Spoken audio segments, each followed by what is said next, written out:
Queria dar boas-vindas a todos que estão aqui hoje e dizer que ontem foi uma noite muito especial, uma noite de muitas reflexões, muitos aprendizados. A gente voltou, pelo menos eu, voltei para casa e com Janine a gente foi conversando e refletindo sobre alguns pontos que a professora Isabel nos trouxe, sobre a questão da interação digital e coisas que a gente não dá conta, não pensa no dia a dia, mas que elas de fato acontecem, E o mais bacana que eu percebi é que, para além da interação digital, ontem a gente vivenciou também muito da interação humana, aqui, das trocas, das perguntas, da participação de vocês.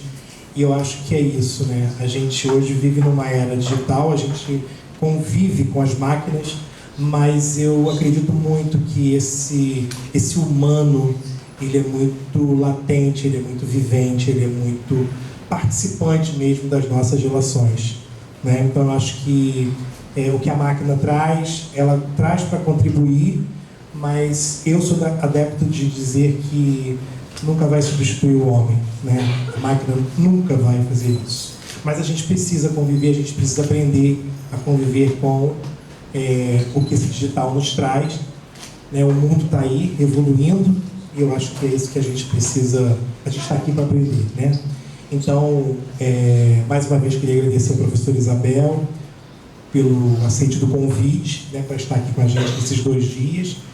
É uma pena que a gente não vai ter um terceiro, Mas hoje eu disse a ela que é a primeira de muitas vindas, porque vai ficar, sim, o gostinho, de quero mais, com certeza. E eu desejo para todos uma noite, assim, maravilhosa, assim como foi a noite de ontem, viu? Então é isso. Isabel, mais uma vez, seja muito bem-vindo, viu? A palavra é sua.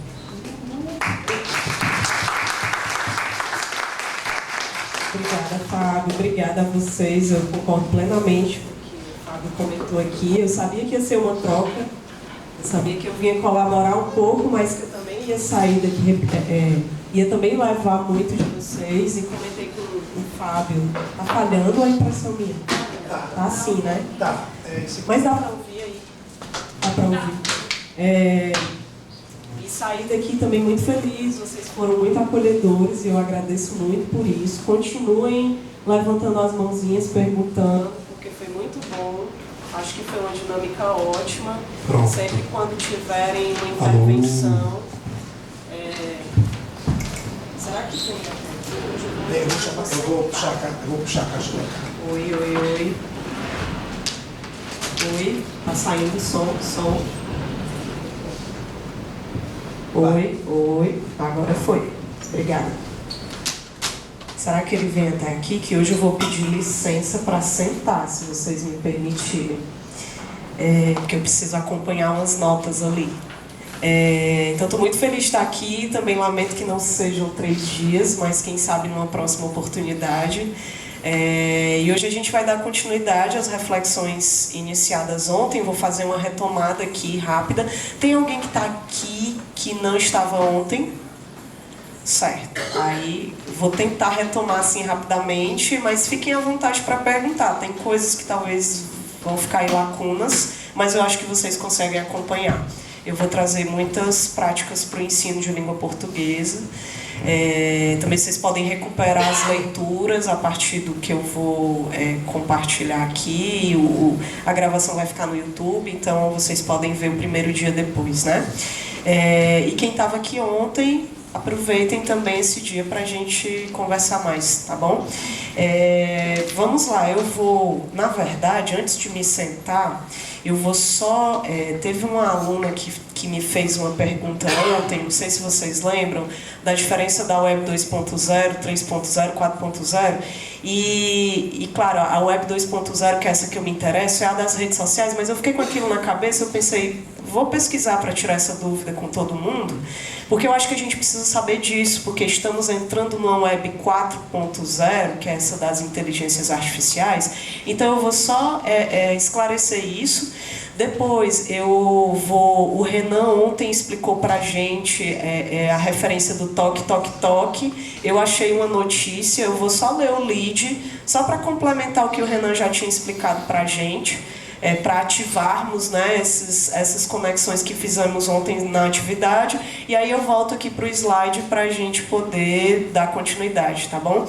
E aí vamos tentar fazer mais ou menos o esquema de ontem. Eu vou fazer uma fala mais expositiva, dialogada, vocês fiquem bem à vontade para perguntar.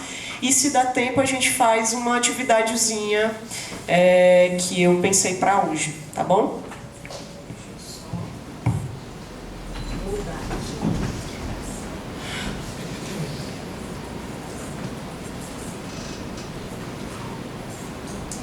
Eu perguntei, gente, a própria inteligência artificial do Google. Vou só projetar o que ela trouxe como resposta. Web 2.1 é aquela dos anos lá do começo, do final dos anos 90, é aquela dos sites, dos fóruns. Eu não sei se tem aqui alguém desse tempo, que existiam os fóruns temáticos e a gente ia lá discutir assuntos de todo tipo. E os sites institucionais, era mais isso, era o começo ali, nos anos 90, da internet, do acesso, da popularização da internet.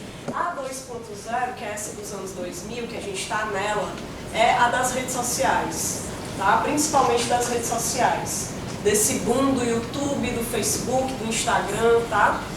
A 3.0, do que eu entendi, do pouco que eu li, ela está mais ligada ao mundo financeiro. É uma web voltada para lucro, para economia, para venda de obras de arte com valor, linkando o digital a uma espécie de valor financeiro mesmo, pelo que eu entendi é isso.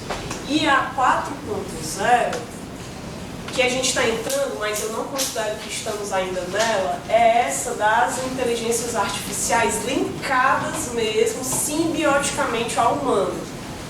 Sabe aquela coisa que a gente vê nos filmes do chip implantado aqui, para a gente poder, sei lá, se você desmaiar, automaticamente vem uma ambulância te pegar?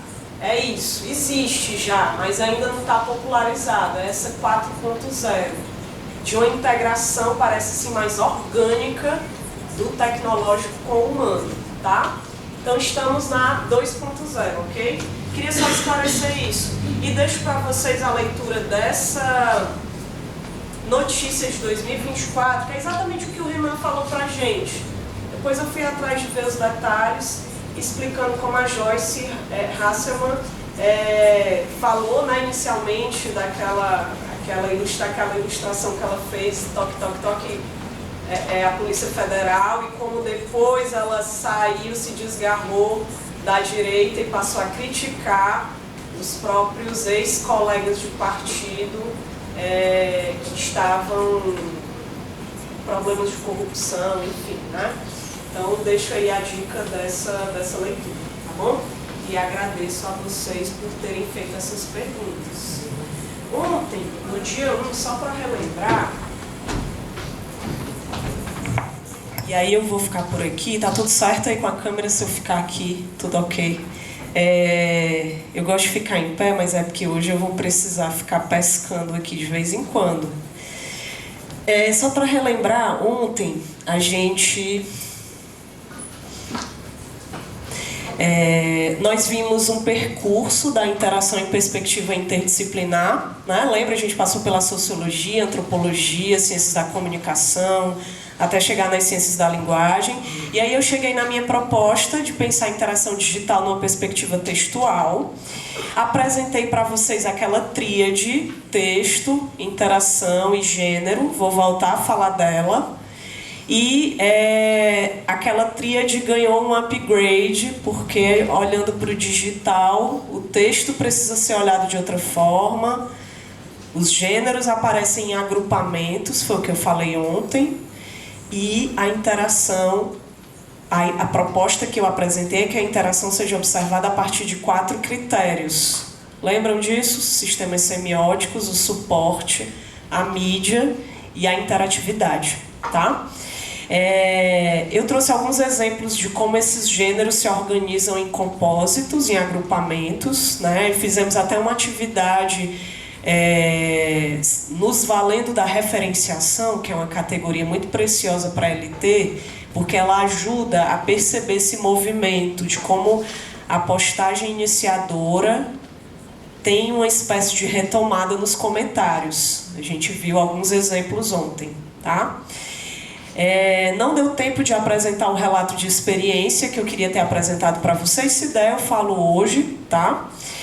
E vou começar com as indicações de leitura, que eu também tinha pensado para ontem, mas pulei. E fizemos uma atividade de fechamento, né? De análise de uma postagem do jornal Globo, que apresentava um vídeo criado com IA criticando Trump, um vídeo do governo do Irã, né, publicado criticando Donald Trump, certo? Só fazendo essa retomada aí.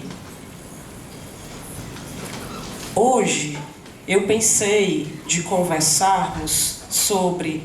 inicialmente eu vou fazer umas indicações de leitura para vocês e vou falar de um projeto PIBIC que eu orientei por 2 anos e que trabalhou justamente com a interatividade e a construção referencial, muito na direção daquilo que fizemos ontem, naquela análise que fizemos ontem, mas pensando numa resposta para o ensino. Então eu vou apresentar para vocês essa proposta nossa. Estamos escrevendo o artigo, para sair o artigo, eu espero que esse ano, com a sequência didática proposta pelas minhas orientandas de PIBIC. Depois vou me concentrar naquela tríade. Ontem eu falei da interação, falei dos gêneros em agrupamentos, mas não falei o que era o tecnotexto. Hoje eu quero falar sobre isso, tá? E finalizo com uma observação de práticas com inteligência artificial generativa, integrando aqueles fatores da interação digital, que eu falei, né? Mídia, suporte, interatividade, sistemas semióticos, com as estratégias de leitura que a professora Wanda, eu falei ontem, mas vou apresentar aqui também, que ela apresenta em um capítulo desse livro que ela mesma organizou, e tem um capítulo dela aqui. Aí eu vou tentar integrar, inclusive fiquem bem à vontade para me dizer se faz sentido o que eu vou apresentar aqui, que eu também quero escrever e publicar, envolvendo os fatores tecnolinguageiros, obrigada, Fábio, e essa proposta aqui, tá? Eu quero finalizar com isso e, se der tempo, a gente faz a atividade. Obrigadíssima. Então, vamos lá. Só lembrando ainda, né, retomando o dia de ontem, essa é a proposta que eu de reconsideração da noção de interação. Reconsideração não é uma nova proposta, é uma reconsideração, uma releitura, para a gente pensar a interação em contexto digital. Então, é um processo de co-construção sempre de sentidos, que envolve o humano e o não humano, tá? Sempre é uma encenação, porque é um teatro que a gente está aqui encenando, e que acontece em função daqueles 4 fatores, de como é o suporte, de como é a mídia, de que sistemas semióticos e como eles estão integrados ali, e como são os níveis de interatividade, se há muito ou altos níveis ou baixos níveis de engajamento efetivo com gestos de clicagem, de compartilhamento, tá? Eu vou retomar isso ao longo da minha fala. Eu apresentei para vocês esses 4 fatores, ainda só revisando o que a gente viu ontem, tá? No momento final da fala de hoje, eu vou tentar integrá-los a essa proposta da professora Wanda, que eu vou apresentar para vocês. E está aqui a tríade, eu vou voltar a ela. Um analista do texto precisa sempre olhar para essa tríade, não sou eu que estou falando, Enguedoricó, Marcuski, todos os linguistas do texto pensam assim. A gente precisa olhar para esse tripé: texto, gênero, interação. E hoje vou me concentrar nos tecnotextos, porque os textos em contexto digital, eles têm características diferentes. E eu acho que Mariane Pavô, eu e o time do Flamengo do Protexto, né, e outros pesquisadores de LT, Há muito do que a Mariane Pavot coloca aqui, como eu falei ontem, é uma analista do discurso, mas há aspectos que ela apresenta sobre esses textos que circulam nessa Web 2.0 que eu acho que vale a pena também nós, como linguistas do texto, observarmos, tá? Então eu vou apresentar o que ela diz aí. Vou então, antes de falar sobre isso, indicar algumas leituras que eu queria ter dito ontem. Leituras e cursos. Esse mini curso eu ministrei na Abralim, Interação em Contexto Digital e Ensino de Língua Portuguesa. Eu vou dizer assim que a primeira versão desse mini curso aqui, que é o primeiro mini curso presencial que eu faço, agradeço ao Fábio pela confiança, porque foi um presente para mim também.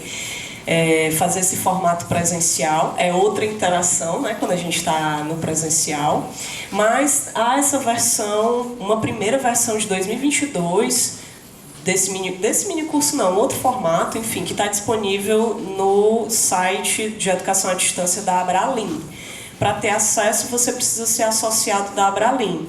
Quem quer seguir pelo ramo da pesquisa, eu acho que vale muito a pena se associar a Abralim. Não estou ganhando nada com isso, não tenho nada com a Abralim diretamente, mas ela oferece esses cursos gratuitos, cursos de verão, e eu acho que vale muito a pena pagar essa anuidade, se você puder, se você tiver condições, e o curso está lá disponível, esse e outros, mas esse está lá disponível, está bem organizado, você consegue acessar e acompanhar, mesmo de modo assíncrono, então deixo essa dica, tá? Indico também esse capítulo de livro. Esse livro é possível de adquirir no site da editora Eduneal, editora... não lembro agora, Estadual de Alagoas, alguma coisa assim. No site da Eduneal você consegue adquirir esse livro, As Múltiplas Dimensões das Letras. E eu tenho um capítulo lá com o professor Evandro de Melo Catelão, em que a gente discute... a gente analisa algumas práticas textuais do Twitter marcadas pela hashtag 8 de janeiro. E a gente vai analisar como a argumentação acontece a partir do engajamento efetivo dos interlocutores ali. Então, nós mesclamos interatividade e argumentação, olhando para essas práticas de algumas postagens elencadas na hashtag 8 de janeiro. Tá? Vocês sabem o que aconteceu nesse dia, né? Então nós estávamos querendo lançar esse olhar, saber o que aparecia lá no Twitter linkado a essa hashtag. Indico também esse artigo, ainda com Evandro, sobre aspectos da tecnotextualidade na gestão dialógica de pontos de vista, em postagens de um influenciador indígena, o Júnior Yanomami. Nós fazemos uma comparação com as postagens que ele faz no fim do governo Bolsonaro e no começo do governo Lula. E em relação à questão da crise Yanomami. A gente analisa duas postagens, um conjunto de comentários e observamos a gestão dialógica de pontos de vista. Está disponível online, basta digitar esse título aí lá no Google que vocês encontram, tá? Indico também, esse livro está disponível online pela editora Ilustração, também basta colocar lá no Google. Tem um capítulo que eu escrevi com Antônio Lailton, Os Discursos Nativos Digitais, que é esses tecnotextos sobre os quais eu vou falar hoje, e o ensino de língua portuguesa. Esse artigo está disponível nesse livro e eu vou falar um pouquinho do que a gente coloca aqui hoje. Eu vou trazer de volta esse capítulo de livro para apresentar para vocês umas propostas que a gente faz aqui, tá? Para o ensino de língua portuguesa. Indico também esse capítulo de livro, esse livro também está disponível online, Análise do Discurso Digital, Questões Teóricas e Práticas, é um outro desdobramento que eu e Lailton fazemos, relacionando interação digital, tecnotextos e ensino de língua portuguesa. Então, para quem é professor, recomendo, tá? Esse aqui também é um artigo que escrevi com as professoras Sâmia, Verônica e Virgínia. Nós analisamos algumas questões do nosso Enem lá do Ceará, que é o SPAES, que é uma prova para avaliar os alunos do estado do Ceará, né? O SPAES. Vocês devem ter a de vocês aqui também. Nós analisamos algumas questões e nos concentramos nas sequências textuais, olhando também para a interação digital. Então, recomendo para vocês essa leitura, está disponível online na revista da UFAL, Revista Leitura. Deixo aqui essa sugestão também, é nesse capítulo especificamente que nós vamos refletir sobre práticas em contexto digital e como elas são abordadas nessa prova, tá? Que segue descritores muito parecidos com o do Enem e de outras avaliações que eu tenho certeza que vocês têm aqui também no Rio de Janeiro, tá? Ok, indico ainda, eu acho que finalmente, esse livro. Gente, esse livro é fantástico, o livro inteiro, eu recomendo muito esse livro. É um livro físico mesmo, esse aqui não dá para baixar. Educação, Texto e Discurso, Interfaces na Formação de Professores. Para quem é professor de língua portuguesa, tem aqui muitas estratégias para a sala de aula. E eu tive o privilégio de fazer um capítulo com a professora Isabel Seara, que já esteve aqui também, né, nesse mini curso. Gêneros digitais, propostas didáticas para o ensino na aula de língua portuguesa. Ela traz uma sugestão de uma experiência lá de Portugal, eu trago uma da UFAL, lá de Alagoas, e que pode ser aplicada, adaptada para qualquer contexto, então deixo essa sugestão desse capítulo de livro também, tá bom? Depois acho que o Fábio pode compartilhar os slides e vocês anotam direitinho e baixam, tá? Ok, sigamos então com a interação digital e ensino. Eu vou focar muito no ensino hoje. Eu vou tentar fazer esse olhar muito para a sala de aula, aulas de ensino fundamental, médio, EJA. Acho que tudo que eu vou trazer aqui dá para ser adaptado para esses níveis todos. Eu não vou me concentrar em uma série específica. Eu acho que tudo aqui pode ser adaptado ao contexto de vocês, que são professores, tá? E vou começar com esse PIBIC que eu orientei por 2 anos. Aqui foi no 2º ano com a Maria Laura e a Jade. Nesse artigo que a gente está finalizando, ele já está quase pronto. Espero também que circule entre vocês em breve. Se chama Construção Referencial e Interatividade no TikTok. Sequência didática para o ensino de língua portuguesa. O que a gente faz? A gente pega alguns daqueles fatores tecnolinguageiros, suporte, mídia, tá? A gente se concentra mais na interatividade. Mescla com a referenciação, numa proposta muito semelhante à análise que a gente fez ontem do Cláudio Castro e da Gripezinha, nessa direção aí, para ser objetiva. E tentamos construir uma sequência didática. Vocês do curso de letras devem ter ouvido falar já dessa proposta muito conhecida desses autores, Shinoli e Dawes. Noverrais também é do capítulo que fala sobre a sequência didática. É uma proposta metodológica mesmo para ensinar diferentes assuntos de língua portuguesa focada em gêneros textuais. Até hoje ela ainda é muito utilizada, revisitada, e nessa iniciação científica nós utilizamos essa proposta. De um modo bem geral, assim, para quem não conhece, os autores propõem que, quando você for trabalhar um gênero específico, oral, escrito, multissemiótico, é preciso apresentar uma situação para esses alunos, pensar num projeto, né, em algo que contemple a realidade desses alunos. Na sequência, você pede uma produção inicial de um gênero, livremente, assim, sem muitas exigências, para conhecer o texto do teu aluno. É a produção inicial. Com base nessa produção inicial, você vai ter como saber o nível dos teus alunos em diferentes dimensões. A partir dessa primeira produção, você cria, então, módulos para poder intervir nos problemas da tua turma. Não só aqueles ortográficos gramaticais que certamente vão aparecer, mas outros de dimensão, sei lá, de coesão, de construção referencial, de intertextualidade e outros que possam aparecer. Então você cria módulos, quantos você achar necessário para que a sua turma tente pelo menos sanar algumas dessas lacunas que você, como professor, identificou na produção inicial.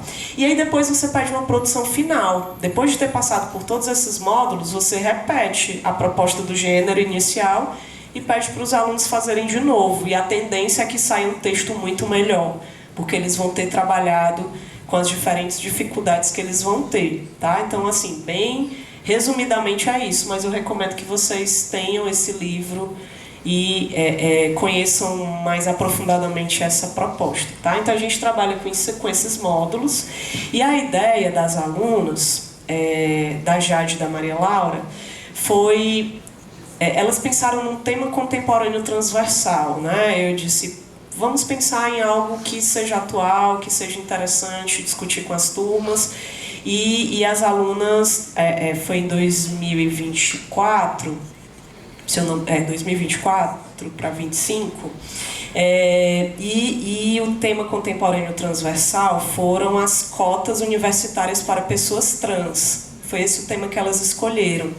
E a contextualização, a motivação, digamos assim, inicial para falar do tema foi uma fake news que o Nicolas Ferreira compartilhou sobre a questão das cotas universitárias para pessoas trans, e as alunas decidiram fazer um contraste com uma postagem da Erika Hilton desmentindo tudo que ele tinha dito. Então a ideia era trabalhar com desinformação, fake news, e como nesses espaços de interação, aqui foi no TikTok, como esses espaços de interação permitem uma viralização desse tipo de conteúdo, e como isso é perigoso, como isso pode ser complexo para alunos de ensino médio e ensino fundamental.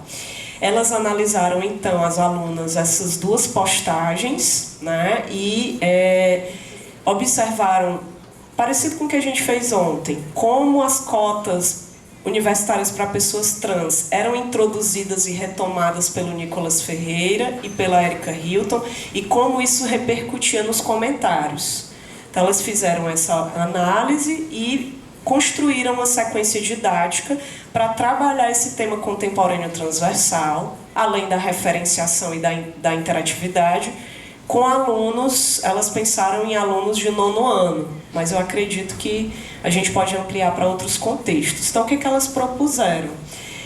Naquele primeiro momento da situação inicial, da primeira produção, a ideia... Essa proposta não foi aplicada, né? É um segundo momento que a gente quer fazer, talvez com o PIBID, o projeto de iniciação à docência lá da UFAL. Então aqui ainda no nível da proposta. Elas propuseram analisar o conhecimento prévio dos alunos sobre esse sistema de cotas nas universidades, o que eles já sabem, o que eles não sabem, o que é desinformação, enfim. Para que pudessem analisar essas postagens que foram mencionadas, né? Então a ideia das meninas era trazer essas postagens como uma contextualização da situação inicial sobre o tema. E a partir disso pedir uma primeira produção, que seria a produção de um editorial. Elas pensaram em trabalhar com esse gênero, um gênero jornalístico muito comum e que é interessante para trabalhar a argumentação, né? Principalmente. A ideia era para elaborar uma primeira versão de um editorial sobre o sistema de cotas para pessoas trans, né? O objetivo era motivar os estudantes para essa primeira produção. Claro que o editorial precisaria ser trabalhado antes, né? Pelo menos de um modo geral, e os alunos elaborariam essa primeira versão do editorial, para depois dos módulos e da produção final, publicar no Jornal da Escola. Os módulos pensados pelas alunas, claro, eles precisam ser adaptados em função do que a primeira produção vai trazer como problemática dos alunos que estão ali, né? No módulo 1, a ideia era trabalhar a interatividade. Então, por exemplo, como botões de curtida, como espaço de comentários, como o número de compartilhamentos, como tudo isso interfere na construção de sentidos e contribui para fake news, para desinformação. No módulo 2, trabalhar construção referencial. E a gente não precisa usar esses termos no ensino médio, no ensino fundamental. A gente pode falar em como o assunto é introduzido e retomado, né? Não necessariamente precisamos trabalhar com termos técnicos no ensino médio, no ensino fundamental, mas a ideia era trabalhar construção referencial. No módulo 3, focar em fake news e filtragem de informações. E no módulo 4, trabalhar mais aprofundadamente o gênero editorial, tá? A produção final, então, depois de trabalhar esses módulos, seria reescrever aquele editorial que foi inicialmente feito, incorporando esses módulos, incorporando aspectos da referenciação, da interatividade, para que fosse publicado no que elas chamaram aqui de uma coletânea de editoriais. A proposta seria que a escola publicasse esses textos, né? Essa seria a produção final. Seriam essas fases. Então, a ideia é que essa publicação dessa coletânea de editoriais valorizasse a autoria estudantil, fizesse com que esses textos circulassem no ambiente escolar, né, desenvolvendo criticidade, ética, consciência cidadã, a partir de temas relevantes, atuais. Então, foi essa a proposta, tá? E é interessante porque as alunas articularam com pelo menos essas 3 habilidades da BNCC.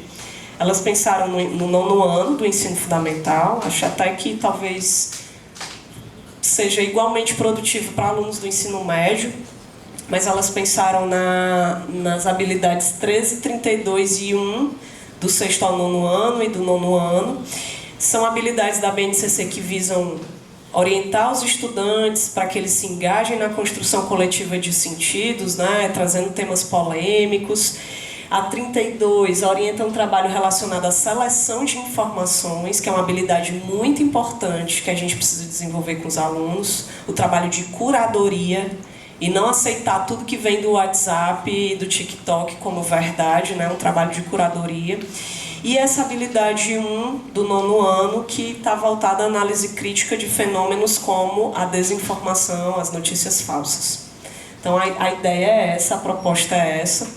Em breve, esse artigo vai circular e eu espero que possa colaborar para que, na prática mesmo, na sala de aula, os professores possam verificar até que ponto temas como esse e essa articulação pode ser trabalhada.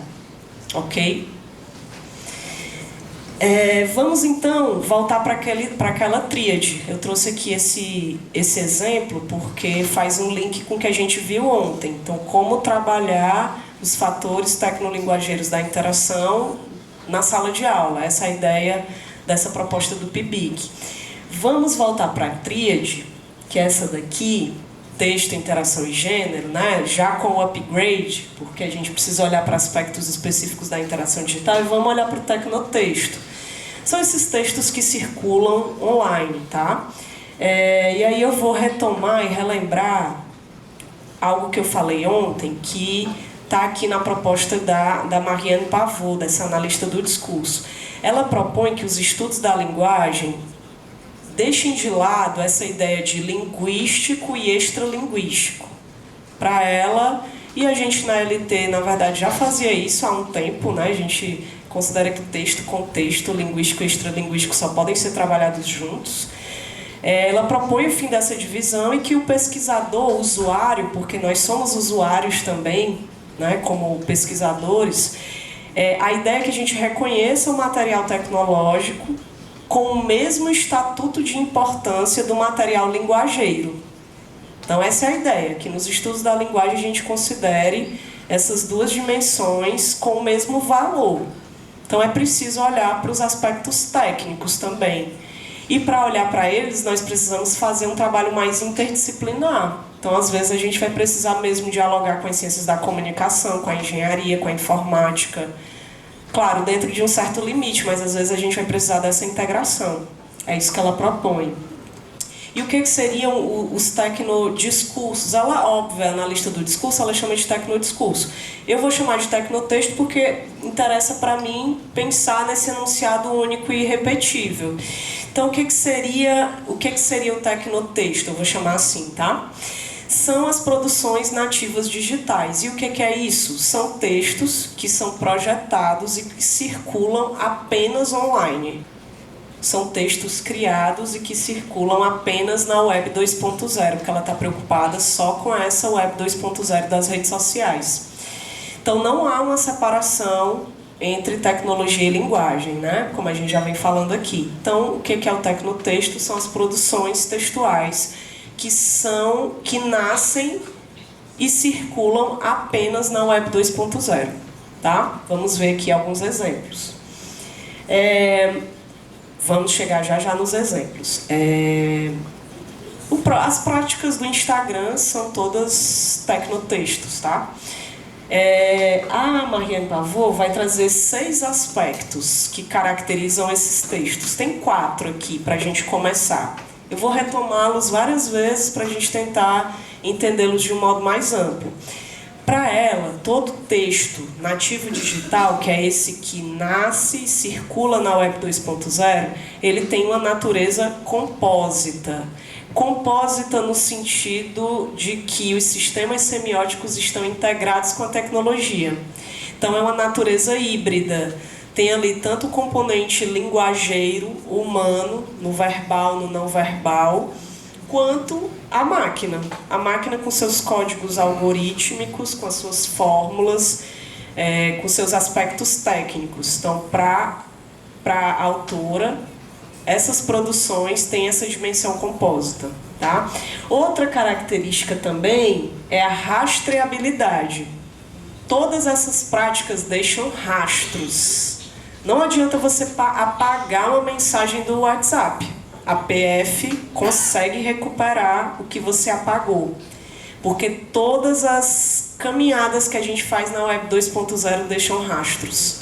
Todas elas. Tanto é que a gente vai lá no site da Amazon, vou já mostrar aqui, a gente procura um produto, mesmo que não compremos esse produto, fica lá um monte de propaganda aparecendo pra gente, porque os rastros ficam do que você buscou comprar, né? Então, todo tecnotexto é rastreável, ele deixa pegadas. Todo tecnotexto é também deslinear, então outra característica é a deslinearização. Essa leitura hipertextual, sobre a qual vários autores da LT já falaram, né? É possível escolher diferentes caminhos não lineares quando a gente está dentro dessas práticas textuais. Numa postagem no Instagram, por exemplo, você pode começar lendo os comentários. Tem muita gente que faz isso. Acessa as mensagens, as postagens polêmicas e nem lê o que o jornal está dizendo. Vai logo para os comentários, porque quer saber como é que a fogueira está ali acontecendo, né? Outro aspecto é a relacionalidade. Esses textos estão em relação o tempo todo, até porque eles são construídos a partir de fórmulas algorítmicas que mantêm todos esses textos linkados de alguma forma. Um exemplo muito claro disso são as hashtags. Se você for no Instagram, no TikTok, no Facebook, no Google mesmo, e digitar uma palavra-chave ou uma hashtag, você vai encontrar um conjunto de conteúdos ligados àquele tema da hashtag. Então, um exemplo bem claro dessa relacionalidade entre os textos, tá? Que circulam online. E aí são esses 4, mas eu coloquei todos os 6 aqui, depois vou retomar de novo cada um, para a gente tentar ficar com eles assim mais claro, né? Ela traz então esses 6 pilares do texto nativo digital, desses tecnotextos. A composição, volto a falar, é essa mistura aí entre linguagem e tecnologia, composição nesse sentido, compósito, deslinearização, essa estrutura hiperlinkada desses textos, o aumento, a imprevisibilidade, investigabilidade e relacionalidade. Eu vou colocar o exemplo aqui para a gente pensar sobre isso. Eu vou de novo falar daquele da Siri, porque eu acho que é interessante para falar dessa composição, né? Ontem eu fiz o teste, deixa eu ver se ela vai me trair hoje. E aí, Siri? Tocar martinalha.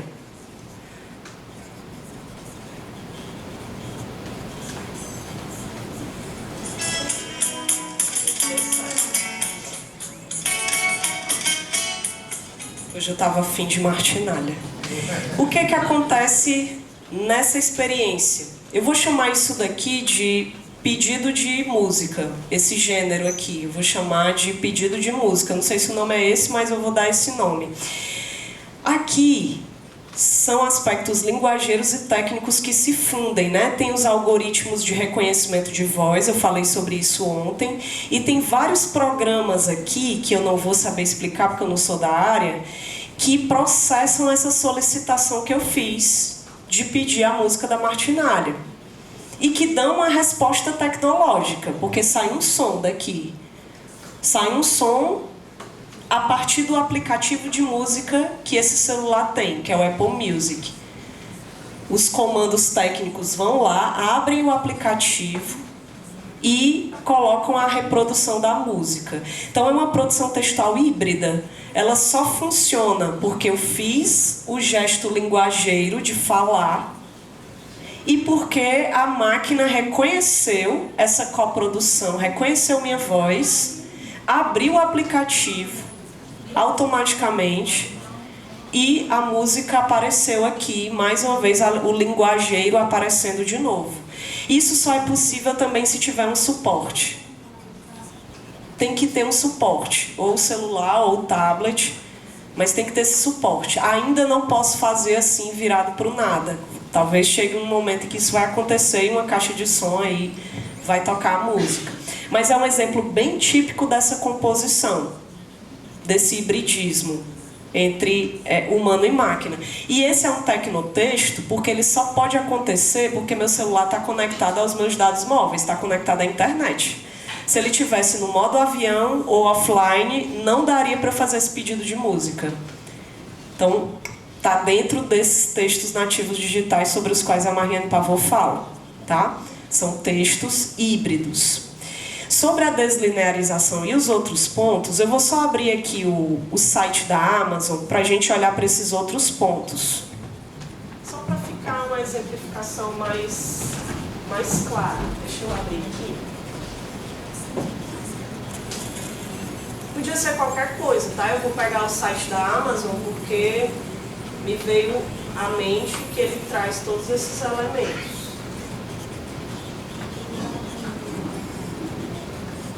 Eu espero que não apareça nada comprometedor. Porque como tem esses rastros que a gente deixa, né? Vai que ele faz sugestões aqui de alguma coisa que eu quis comprar em algum momento, ou que ele quer que eu compre, porque às vezes é isso. Vai aparecer publicidades, não de algo que eu deixei como rastro, mas que eles querem que eu queira, que eu compre, que eu acesse. Pode ser também. É o que a gente vai ver aqui como imprevisibilidade dessas características que Mariane Pavot coloca. Às vezes você não pede, não vem. Aí você compra, você nem quer, nem precisa, mas está lá, você... Aí você pergunta, quando é que ele sabe que eu estou precisando disso? Você não está. Ele te fez Nem pensar, estava precisando, né? Mas... É isso a composição. Fofoqueiro Se mete na nossa vida. Deixa eu tentar deixar essas duas abas aqui assim abertas, só para a gente comparar os dois, né? Eu abri aqui o site da Amazon. Vai ter que ficar assim mesmo. Está logado na minha conta. Isso é importante porque quando a gente olha para a imprevisibilidade, é um aspecto também dos tecnotextos. Eles mudam de forma de acordo com os algoritmos. Está logado na minha conta. Se fosse na conta de vocês, eram outros gêneros que estariam ali circulando. Então é imprevisível nesse sentido. Você não sabe o que vai aparecer quando você abre, tá? A deslinearização, olha como é interessante a deslinearização. A gente tem uma aba de pesquisa ali, eu vou mexer no mouse aqui, né? Vocês conhecem, é só para a gente marcar isso. Aí tem uma série de ofertas do dia que aparecem aqui, ofertas para você, maiores descontos, continue comprando, aí aqui já é buscando os meus rastros, né? Continue comprando, você se interessou por isso aqui, tem outras coisas também que você poderia comprar. Aí entra a rastreabilidade, a investigabilidade, é o nome que ela usa, o rastreabilidade. todo texto nativo digital deixa pegadas, deixa indexadores a partir do que você colocou como busca ou de alguma mensagem mesmo que você deixou, tá?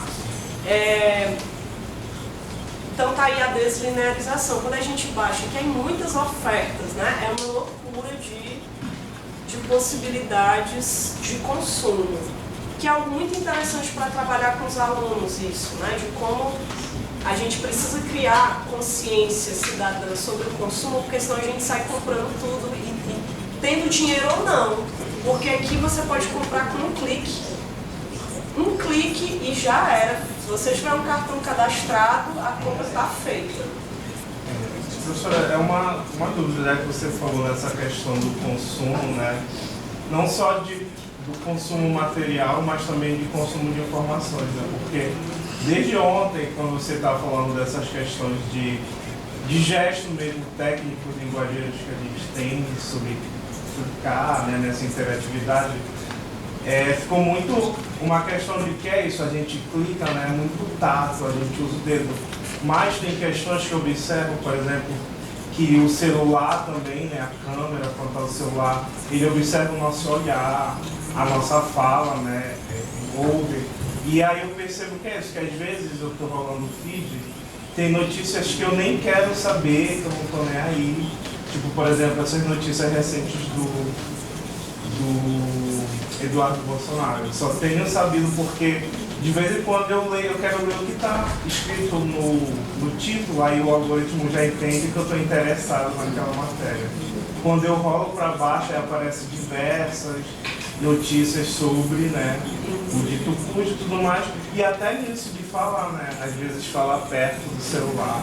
Eu tenho um amigo que ele diz que ele não fala mais as ideias dele perto do celular, que o Google rouba. Sim, e nós aceitamos. E aí, sabe quando a gente o que eu achei engraçado? Agora, inclusive, nesse exemplo, não sei se você tem uma Alexa, né? Não, Você é falar assim. com a Siri. E ontem a gente falou de Alexa aqui. E aí na propaganda lá em cima apareceu uma Alexa para você comprar. Ali, no lugarzinho. Agora ela assumiu que eu falei, ela é esperta, já comprou. Mas logo, ainda agora apareceu uma Alexa aí. E aí é muito interessante também que tem essas questões que às vezes a gente nem percebe, né, que a gente está nessas coisas e eles estão aqui nos espionando, né, nos ouvindo.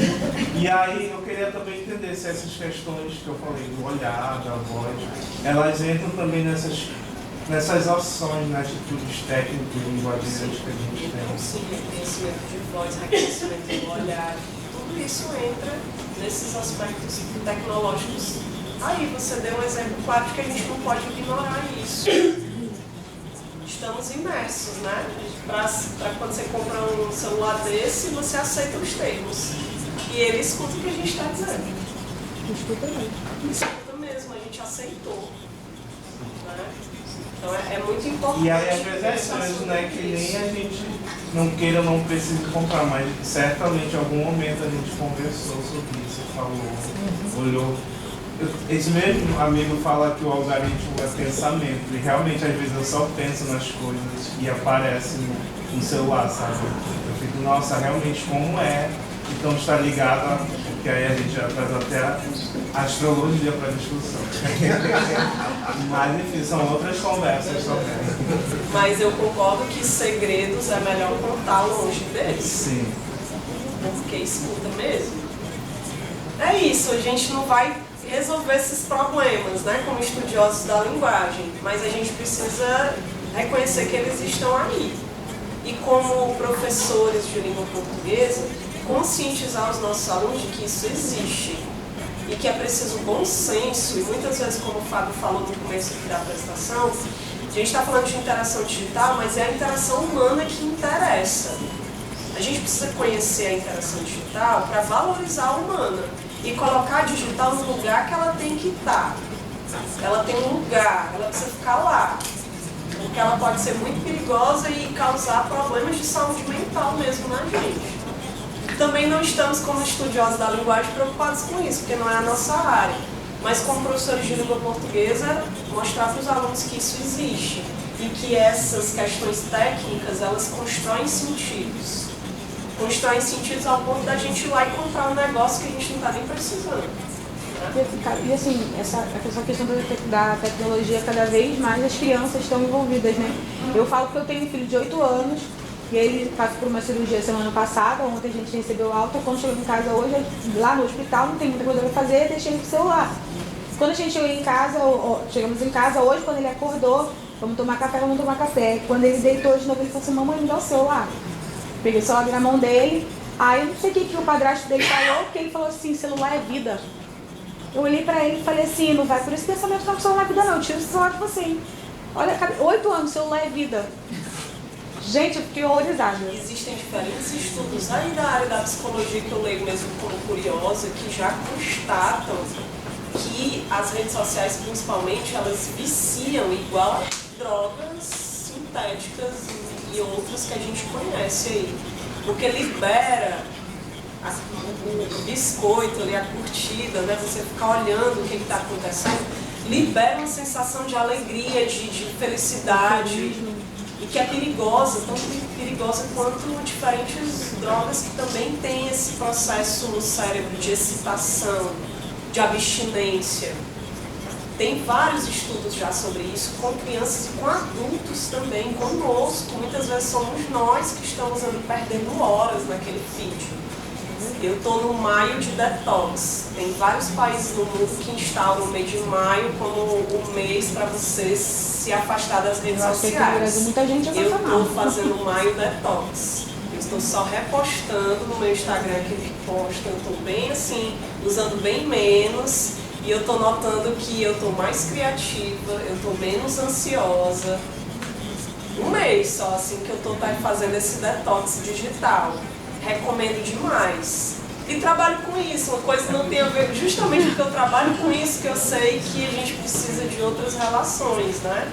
Com essas práticas. Não com todas elas, mas acho que principalmente as redes sociais.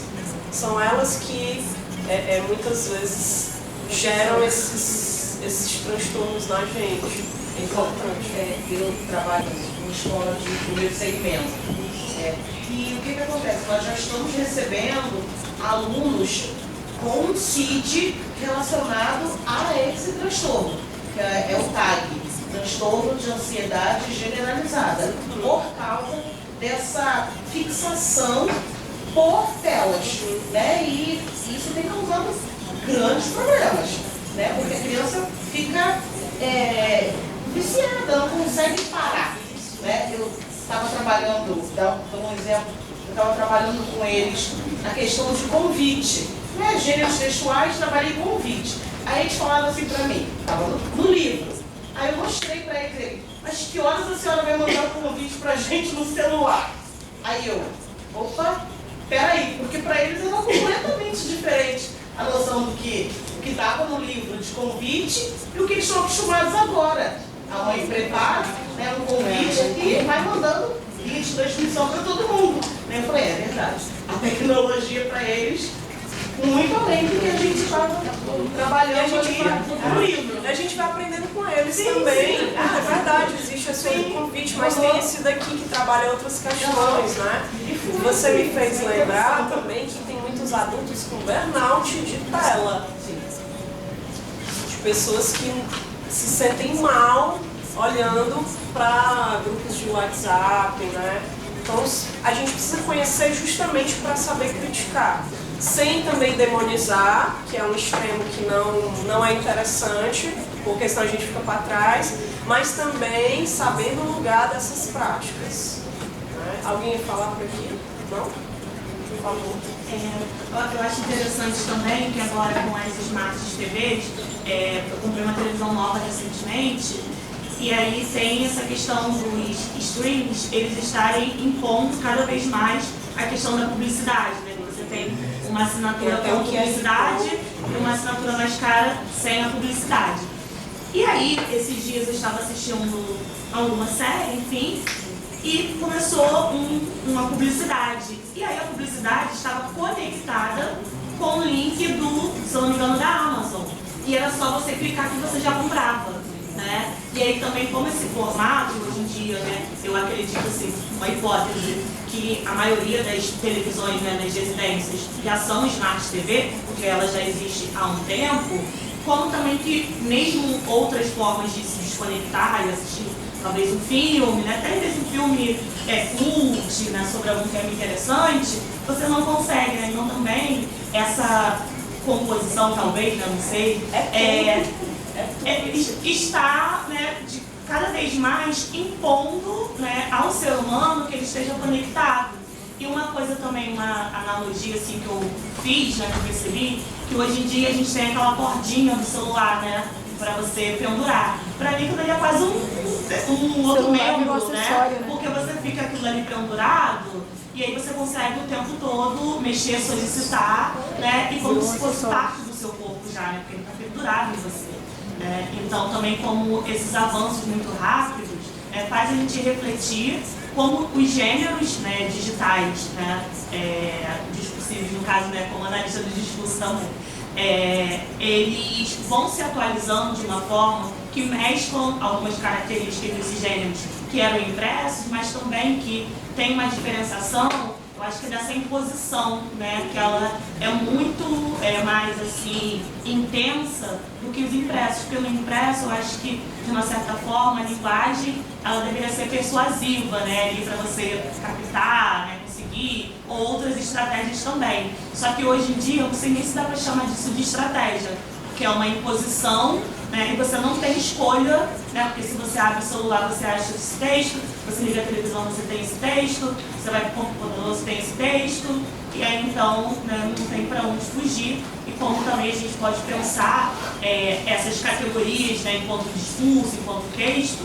para trazer também para a sala de aula, né, como discutir, né, essas questões que eu vejo que extrapolam um pouco aí da argumentação, acho que já entraria, né, no campo da manipulação, talvez, né, enfim, é uma questão também para se discutir, mas como que a gente consegue trazer isso também, já é uma pergunta, né, como a gente consegue trazer isso para a sala de aula, né, para conseguir refletir sobre esses caminhos que a tecnologia tem trazido para a nossa vida. Como é teu nome? Gisele. Gisele, muito obrigada pela intervenção, concordo plenamente. Acho que o exemplo da Smart TV, eu passo para ti, o exemplo da Smart TV linka muito para a gente entender isso. Parece com o da Siri também, só que eu concordo, é mais impositivo. E aí, para a gente não ser tão vítima dessa imposição, precisamos de letramento digital. Nosso, como professores, para também construir isso com os alunos. Conhecer como é o funcionamento já nos ajuda a isso. Precisamos ir mais para o cinema e sair um pouquinho da Netflix. Eu estou falando de mim, que uso muito Netflix. Precisamos sair das redes um pouco e encontrar as pessoas para tomar um café de verdade, né? Precisamos comprar dos pequenos comerciantes, das pessoas que produzem mesmo, em vez de ficar só comprando aqui na Amazon, né? É uma crítica que eu faço, eu faço tudo isso, mas é um movimento que o próprio estudo do tema tem me feito refletir, de estar mais presente aqui, para que eu use, eu não vou nunca deixar de usar, acho que a gente tem que usar mesmo, mas com consciência e compartilhar isso com nossos alunos. O que a gente quer, e aí eu passo para você, o que a gente quer dos nossos alunos na educação básica? Que eles tenham empoderamento e consigam se comunicar nos diferentes lugares. Acho que se pudesse resumir a função, talvez, assim, do ensino de língua portuguesa, é capacitar os nossos alunos para que eles se comuniquem bem em qualquer situação, inclusive aqui no site da Amazon, que eles saibam que há uma tentativa de manipulação, concordo plenamente, mas que eles, sabendo disso, consigam ter o poder e dizer, eu vou comprar o que eu quiser, quando eu quiser, do jeito que eu quiser. Se for necessário, se for bom para o meio ambiente, porque são vários temas contemporâneos transversais também que atravessam essa discussão, né? Pode falar, por favor. Eu acho que mais próximo ainda do contexto do aluno, para lidar no eixo de consumo, é o TikTok Shop. Não conheço. Praticamente é uma ferramenta do TikTok.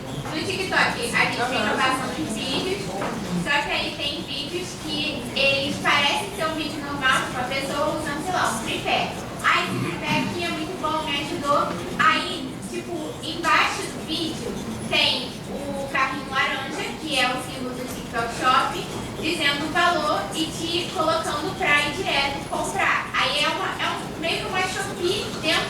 TikTok. Então, tipo, é impossível você só ver vídeos de humor. Sei lá, eu vou no TikTok pra me distrair. Por exemplo, eu realmente uso bastante o TikTok. Mas aí do nada aparece 3 vídeos seguidos pra mim do TikTok Shop. Eu não tenho a opção de não querer ver, de não querer publicidade. É realmente ali quase que comerciais do YouTube no meio da situação. E aí o que eu tenho visto é muitos alunos meus, tipo, eu vejo algo que eu gostei, tipo, uma capa de um tablet, eu pergunto, onde você comprou? No TikTok Shop. Ah, onde você comprou isso? No TikTok Shop. Professor, o TikTok Shop é muito bom, é tudo baratinho, a gente compra lá toda hora. E aí eu vou vendo eles cheios de coisinhas que eles compraram no TikTok Shop justamente por ser uma pessoa comum, gente como a gente, que grava um vídeo de como aquilo ajudou na rotina e um aluno pega e compra. Ótimo momento para você discutir essas questões com eles, né? Professora, eu estava escutando as colegas e com relação ao TikTok, que foi o que a senhora trouxe para trabalhar, o TikTok parece meio que interestelar, um buraco negro.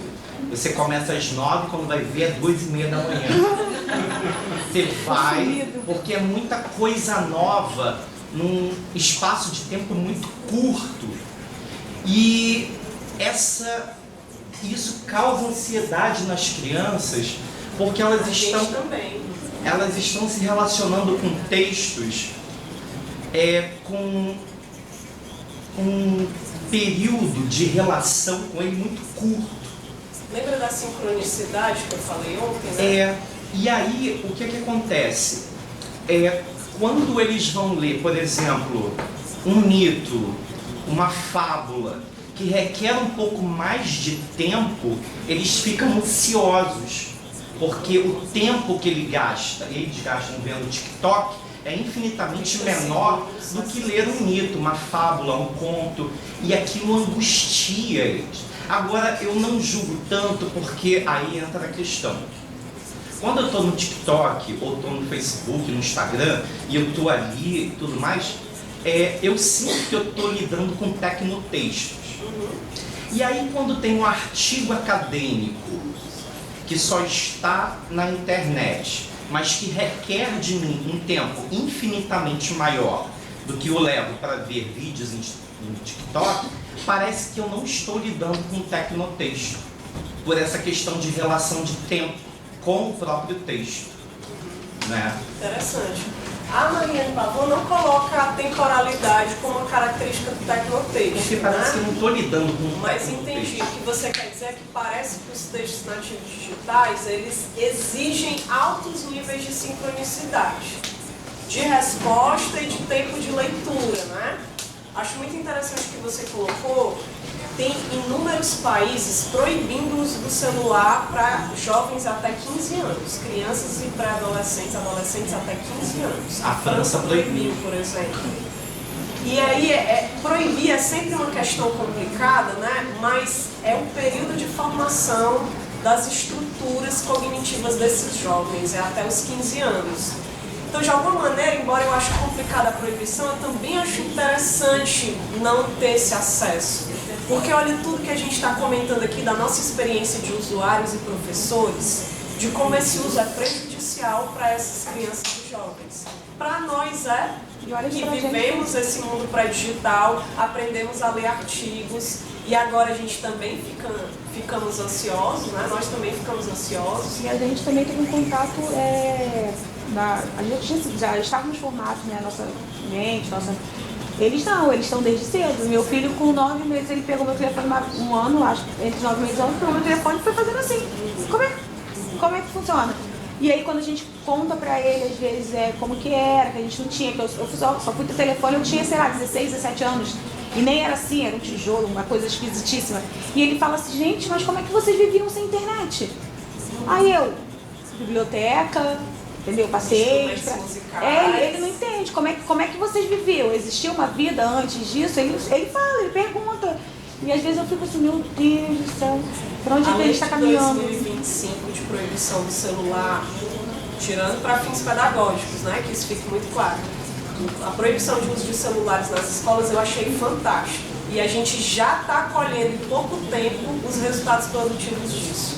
Os alunos estão menos ansiosos e já estão se engajando mais em leituras complexas, estão voltando a fazer atividades em grupo, atividade esportiva, dança, brincadeiras juntos. Então, os resultados muito rapidamente já têm sido maravilhosos. E não é uma proibição total. Se você quer trabalhar essas práticas que eu estou aqui sugerindo, não tem problema nenhum. Você prepara um plano de aula, tem várias habilidades da BNCC que podem ser facilmente integradas, como a gente vai ver aqui, e você apresenta para a coordenação, ó, vou usar o celular com os alunos nesse período, nesse dia, desse jeito. Tá tudo certo, ok. Mas ele precisa mesmo estar proibido, senão a gente não consegue dar aula, senão os alunos não prestam atenção, senão eles ficam nessa ansiedade sobre a qual a gente está falando aqui.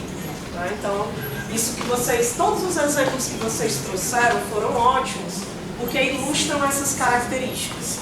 Os textos nativos digitais, esses que circulam somente online, incluindo os artigos de periódico, que embora são textos que só são encontrados lá, então são textos nativos digitais, eles são compósitos, matéria técnica e linguageira estão ali integradas, eles permitem essa deslinearização. Você falou da Smart TV, então você está assistindo um filme, de repente aparece uma propaganda e outra, e tem uma aba embaixo porque você está no computador, e tem uma aba ali com WhatsApp e web, e essa deslinearização.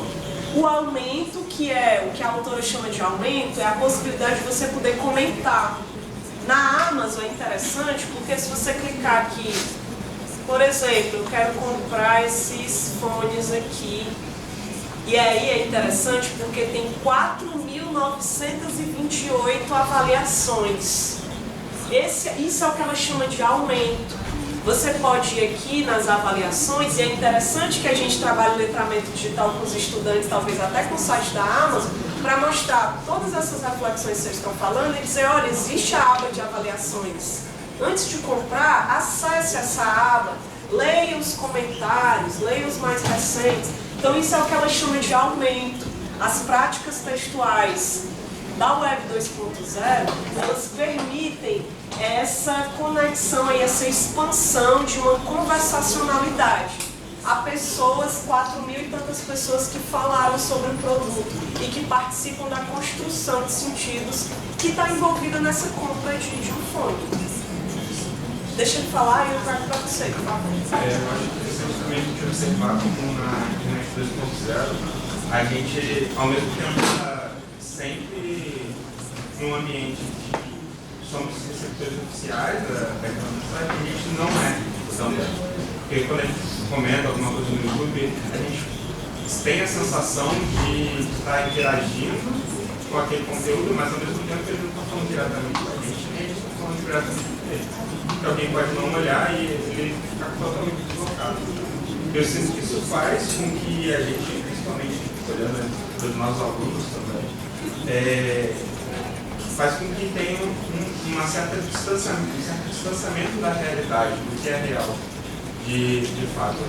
Porque a gente se sente tão deslocado nesse ambiente, e isso faz com que a gente tem que ser pertencente o tempo todo, que isso gera uma ansiedade muito grande. Por exemplo, se a gente olha em contextos políticos, parece que não importa o seu lado político, sempre que você entra numa postagem, você está deslocado ali. Parece que todo mundo discorda de você o tempo todo. Porque você olha e parece que, meu Deus, eu devo ser maluco, porque ninguém concorda com o que eu estou falando. Isso é uma certa influência deliberada mesmo. Tem gente pensando sobre isso e influenciando você para esse tipo de coisa. Então é muito importante que a gente perceba isso e aplique na nossa vida e dirija aos alunos também. E a gente se afaste desse ambiente um pouco para observar ele por uma perspectiva mais ampla.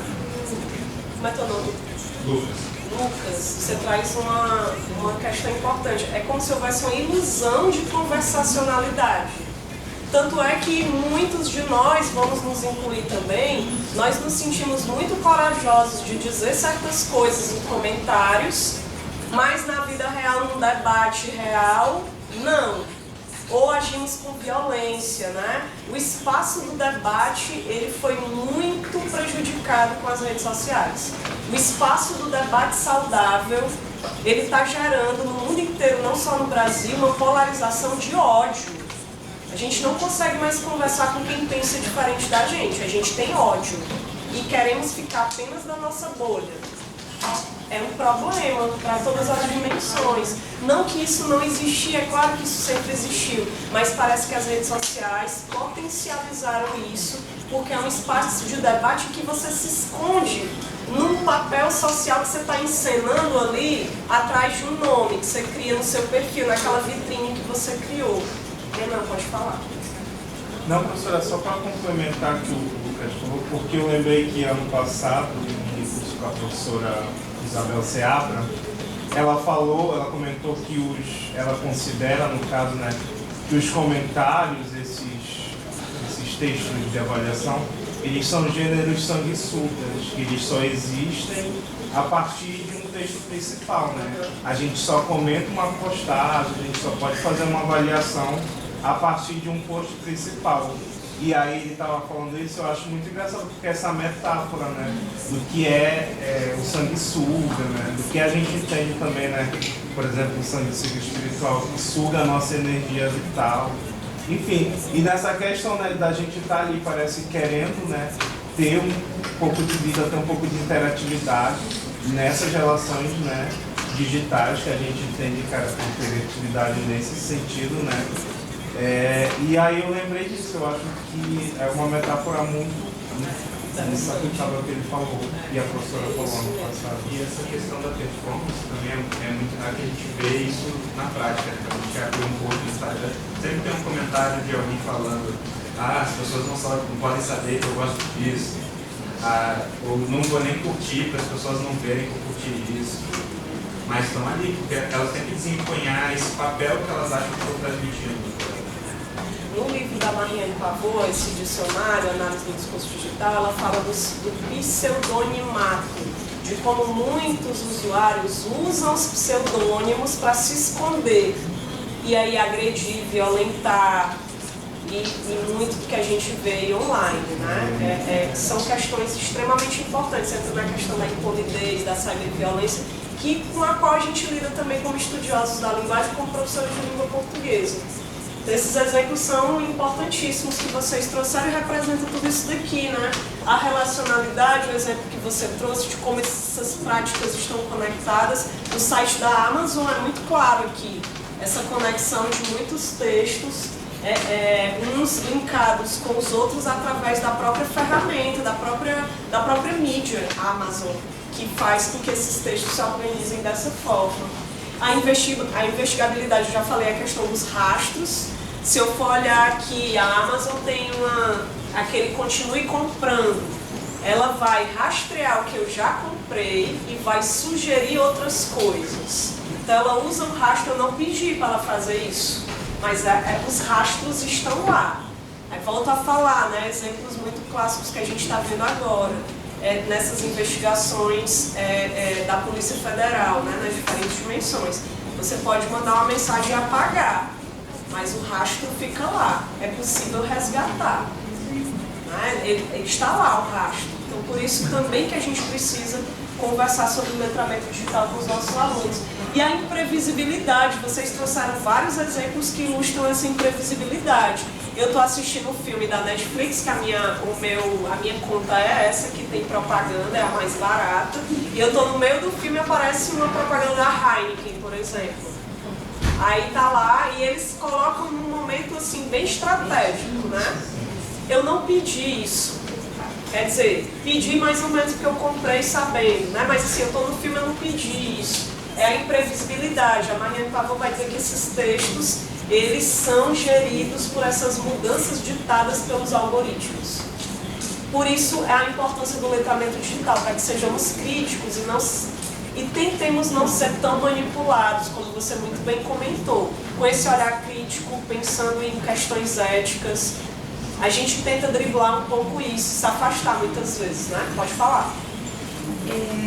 Eu ia comentar ali na parte do aumento que uma coisa sobre os comentários é que às vezes também, eu acho que até seria interessante trabalhar esse gênero, né, com os alunos, porque eu vejo muito assim, vou fazer uma compra na Amazon, na Shopee, e aí tem sei lá, 2 estrelas, e assim, ainda não usei, vou ver como é, depois volto aqui. Ou 5 estrelas, não, que é o que eu acho pior. 5 estrelas, né? Aí produto horrível, em 5 estrelas. Eu fico, como assim? A pessoa ela não sabe usar, né, aquele espaço.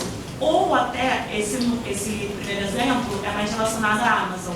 Mas, por exemplo, na Shopee, se eu não me engano, na Shopee e naquela outra, na Shein, você ganha moedas se você comentar. Então, às vezes, a pessoa, ela não coloca um comentário que seja, né, ali verídico.